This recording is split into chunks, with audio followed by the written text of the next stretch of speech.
in your time in Congress, I mean, this is not new news. This was going on then, and the federal budget's been out of control. Doesn't matter who's in power for a long time, and but I think now it's at a rate that is growing like it never has before. Exponentially. So why is on both sides? Why are both sides so afraid? I mean, you can campaign and say you want to get the spending in check or you want to do this, and both sides say that. Right. But then, whenever it comes to cutting something, whoever wants to cut it is profiled as being, you know, anti whatever group you want to talk about, and then that politician tends to run scared and does not actually go through with what they say they're going to do. And I think that's a big problem that all of us are seeing, is that none of our representatives all around the country are able to get done what they say they want to get done. And we don't understand why it's so hard, because I wanted to interview you here today, and I got you here. Thank God, it was great that you came. The normal people can do things. Right. Why can't the government, and I think, you know, you were part of that government that was And not I'm like successful. You, that's why, well, but if you look at what we did, and by the way, I'm just like you, that's why I'm doing this. You know, I'm a citizen legislator, I'm a doctor. Mhm. You know, I didn't grow up a bureaucrat or a politician. Our current representative, that's what he's done, you know, but I know what life is like as someone who cared for patients for 20 years. So I know how important it is to have great insurance and to make sure that it's stuff we can afford. You know, I know how important Medicare is from the ground up. I'm not a Washington bureaucrat, you know, or a politician who only knows things from that side. You know, I know it from our side. I know it from the people's side, same as you.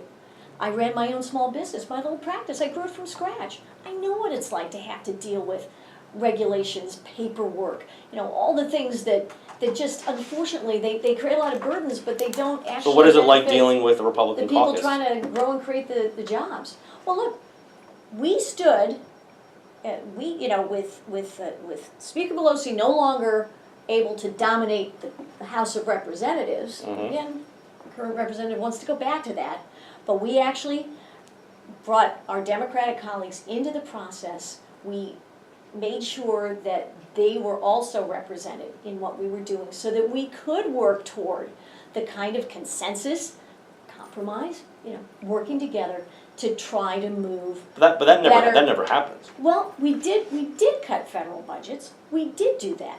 We did manage Now, when you to say we stop. cut, you're saying the House voted to do that. And we worked out legislation that passed that was able to make progress. It's just not enough, It's right, obviously. right. And we need leadership from the president. The president has not led, unfortunately, in so many ways, as we know, especially today with what's going on with the Islamic State.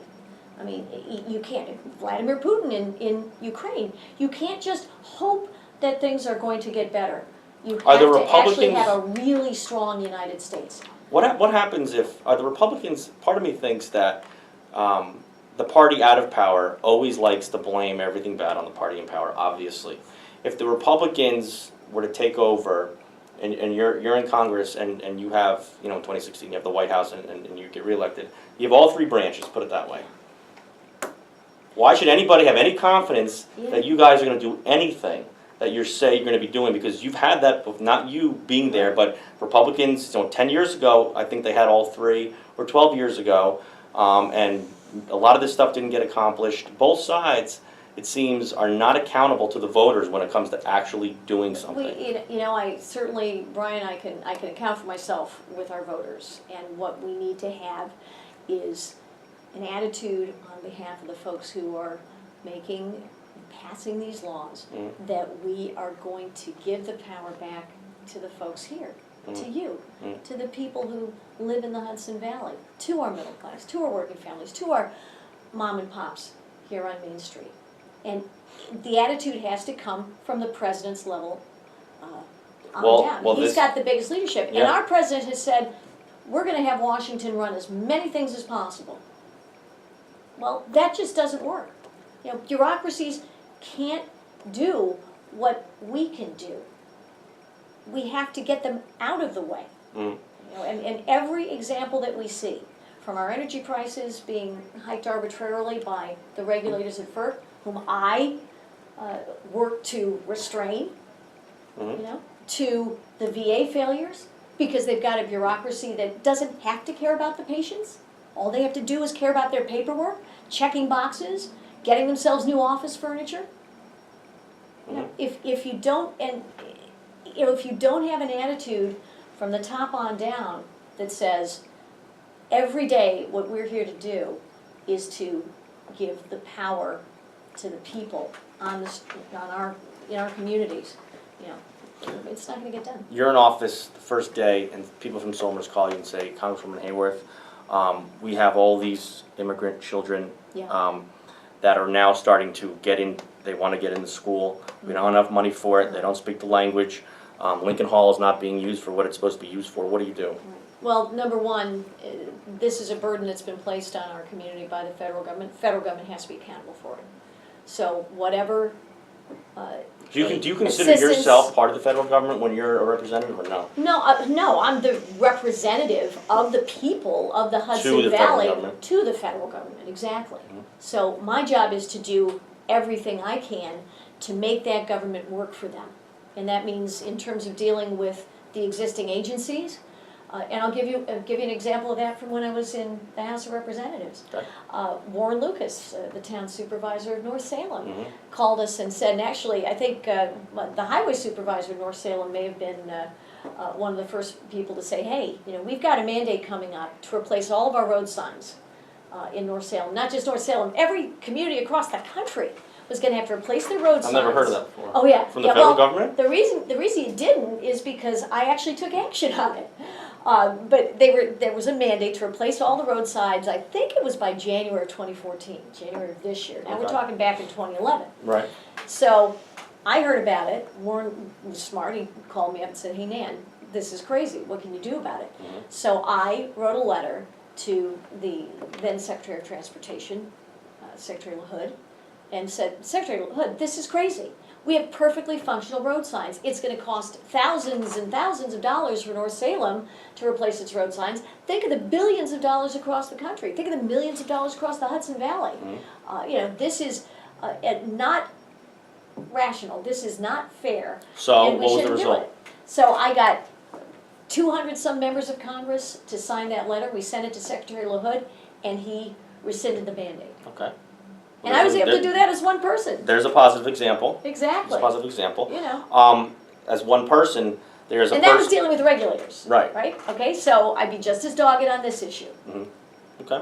Yeah. There is a person who is in prison in Mexico right now, an American Marine. Andrew Tamarisi. Right. There was Who a has hearing. PTS. Yes, he does. There was a hearing yesterday. I actually watched a lot of it because I have nothing better to do at night on C-SPAN, and I was ready to throw something through a window Right. watching that. Right.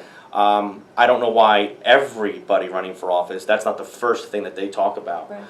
And I don't know why the Politician. administration doesn't seem to be more concerned. Right. Would you be a voice for that Marine? Absolutely. Our president has said, I have a phone and a pen, right? Yes. So when the Congress isn't doing what I want them to do, I'm going to force action. Mm. Why doesn't he pick up the phone and call the president of Mexico and say, this is outrageous. This is, So One of our I have veterans, you one on of our record, and own. I'm gonna ask Sean Patrick Maloney this too. If elected, or even as a candidate, you call on the president right now to make that call. sure. What is John Boehner doing about this? I don't know specifically what Speaker Boehner's done about it, but I can't imagine he's not firmly on the side of acting now to get Andrew Tamarisi out of that. I just thought. It's an outrage. It is. And I am working, by the way. That is the perfect example of why people, and all due respect, Yeah, when they hear politicians talk or somebody that's running for office, it's like, oh, okay. I mean, this is the simple. I mean, if somebody told me this when I was 10 years old, they'd say that would never happen. Right. If I walk I out on the street and tell people, a lot of people don't know about it, they'd say that's not happening. They there call are me nuts. so many, there are So so what many is going things. on? Brian, that's why I'm running, okay? I'm like you, and I feel that I can do something. I can be useful. But I'm confident that Sean Patrick Maloney doesn't want that Marine in there either. He wants that Marine out. In fairness, I'm sure he does. Yeah. But let's talk about effective action in behalf of our veterans with PTS.